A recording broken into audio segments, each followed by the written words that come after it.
Welcome back to Movies TV Man. Of course, you can follow me on Twitter at Movies TV Man, and welcome to Saturday's edition of the MUFC Daily. So, Ralf Ragnarok, or how you say his name again, we're just going to call him Ralf for argument's sake, maybe actually is interested in taking the Manchester United manager's position full time. Now, please comment down below and let me know what you think about this.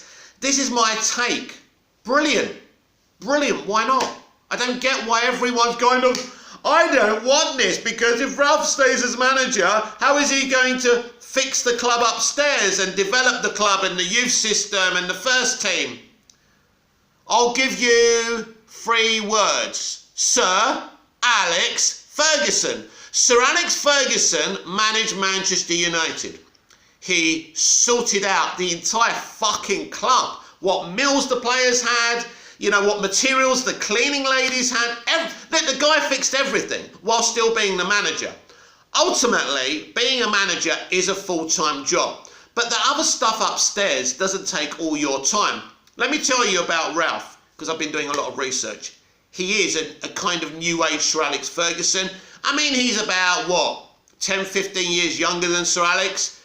But they're not far away from being in a kind of similar generational structure or mindset. So he's a control freak. Everyone I've asked has told me, all the experts, people who have written about him have told me Ralf is a control freak. So there's no question he could manage Manchester United and develop and change the club's mentality and culture.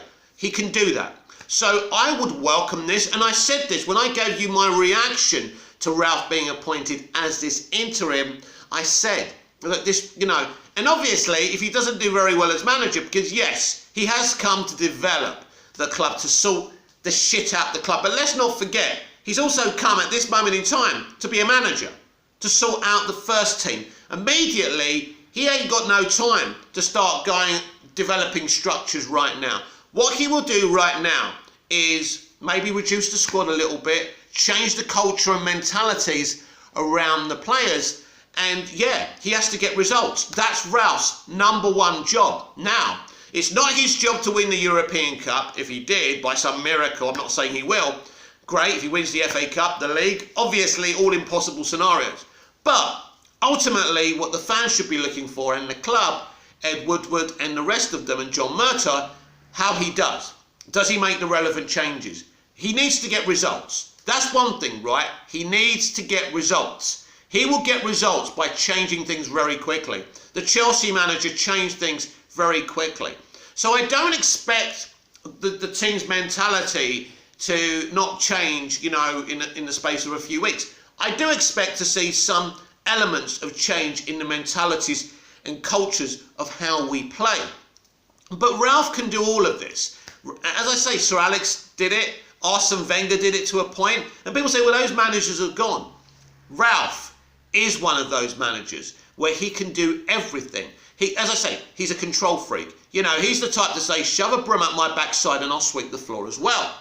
So I don't see what people's problem is about this. I hear this kind of, but if he's manager, I'd prefer him to go upstairs and sort out, you know, Manchester United, the club. He can still do that. So this is coming from Fabrizio Romano, which means it's true. So he is looking to take this job full time. Now, other people, YouTubers, have said this is their problem with the interim. They don't want an interim manager becoming full time. But with Ralf, it's different. You know, we're not getting some mug. This is not Michael Carrick as an interim. That would have been a worrying scenario. But, you know, Ralf is an experienced, you know, cultured manager. Why are we all excited about Ralf being here? Because he has got a great cultural mindset and a mentality. He's built clubs from the floor upwards, and he can do it with Manchester United as well. But he can do all of this as manager, because being a director of football, or a sporting director, which I'm assuming maybe that's the title they're looking at, he could even be the sporting director and manager, right? He can do all of this. Now, of course, it's hard work. But here's the thing with Ralf Ragnarok, or how you say his bloody surname. Should have just stuck with Ralf, right? He can, you know, he can do all of that. He can, you know, he can look at the whole club as a thing. and he wants to do that. That's the thing. It's in his ethos and mentality. So I really don't get all of this, he can't be manager full-time, otherwise he can't sort out the club. He can definitely do the whole thing, because being manager is partially sorting out the club. And the rest of it, which we want him to do, it's interesting. It's an interesting scenario. I think there'll be two scenarios here. I think one will be if he does so well in results-based and footballing-based, the club would want him. But then the club would also say, well, we want you to go upstairs and give us your expertise. He'll say, but I'm already here. I can give you my expertise from where I am. Because where's the best place to be? To give your expertise, to develop the club, being a manager, seeing what's going on, on the work floor. That's where you want to be, not being upstairs away from everything. So I think, listen, this is a huge appointment. I'm even surprised that this is an interim role, but in a way it's good, because just in case Manchester United feel this guy's a little bit nuts, this is not going to work out, they can back out of it, and in the summer they will have more options. So I think as well, Ralf Rangnick was basically one of their few options, but what an option to have. He's a great tactician, everyone's spoken about him. Listen, I'm not saying this guy's got a magic wand, but this is a really great move. This is one of the moves we really wanted. Now, we talked about the Ajax manager as well. Now there's rumours about him for the summer, but they're rumours. Footballing rumours are funny, because most fans just treat them as truth, which they're not. But yes, Ralf definitely wants this job for keeps. So we're just going to have to see how he does. He's got some very, let's just say, because no games are straightforward in the Premier League, but more straightforward games after Chelsea and Arsenal. And I know a lot of our fan base and a lot of YouTubers like to mock Arsenal, but they have got a really good manager, and they are doing better now. And I know a lot of their fans were slaughtering the poor manager because he lost against Liverpool, one of the great Liverpool sides. Jesus Christ. I mean, have some fucking sympathy. At least you weren't done 5-0 on your home fucking ground, right? We've really got something to moan about. But, when you're beaten by that side, you've got... I know we were critical of Ollie, but we could see that Ollie wasn't the right man for our club. And that defeat was disgusting. And the way we played was disgusting. And against City, it was even worse. And I think when you go up against Watford, because I think the club were hoping at least Solskjaer still had the capabilities like he had before of beating the minnows, the smaller teams, the smaller clubs, especially away from home.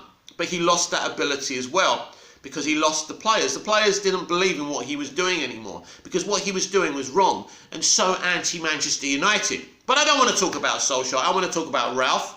And I think we are heading to something truly exciting. Patience is very important, but I do expect results to come very, very quickly, and a slight improvement. But the rest of the stuff will take time. I think it's fascinating to see what happened at Chelsea last year. Listen, Manchester United are a backwards thinking club. They've waited so long to have a director of football. We finally got John Murtough, mostly because the fans were moaning. We want a director of football, because YouTubers were complaining. That's why it happened. The reason now we're getting like a new kind of culture at Manchester United is because of the demonstrations last year, and people keep on saying Ollie out. Because that wasn't us being mean. It doesn't mean we disrespect Ollie as a legendary player, or as a good player as I describe him and see him. He was, how can I say it politely? I can't put it politely. He was a calamitous Mr. Bean, Frank Spencer manager. It was that embarrassing, that hilarious, but not hilarious for our club and for us, because it put our club in danger. If Solskjaer remained at Manchester United, I said I didn't want to talk about him anymore. But if he did, we would have been relegated. We would have. That's where we were headed. He lost the players, he lost the confidence of the board and Ed and John. And I don't think John Murtough ever had confidence in Ollie, by the way. John had nothing to do with his recruitment in the first place, and he wanted him out. I know that he was saying you've got to let him go, but he didn't have the power to let him go. Now, tomorrow I will preview the Chelsea game. Very excited for that. I'm a lot more confident about the Chelsea game than I was before Ralf was announced. I'm hoping Ralf will be announced today, or maybe just before tomorrow's game, or just after tomorrow's game. But it's going to happen very soon. We just have to wait for these work permits, and it's going to happen. But Manchester United is finally becoming a more forward-thinking club. We're not as forward-thinking as Arsenal, Chelsea, City and Liverpool, but it will come because now we have the man with the right mindset to take us forward. This has been the MUFC Daily. I'm Mick, your host with the most. Just ask your girlfriends and your wives. Like, share, subscribe, comment down below. Please subscribe and please hit the notification bell so you never miss this perfection. And I'll see you again tomorrow with even more MUFC Daily. And remember, you can find me on Twitter at Movies TV Mad, where I'm always popping in and making the odd hilarious comment. Well, I think I'm funny, even if nobody else does. See you later.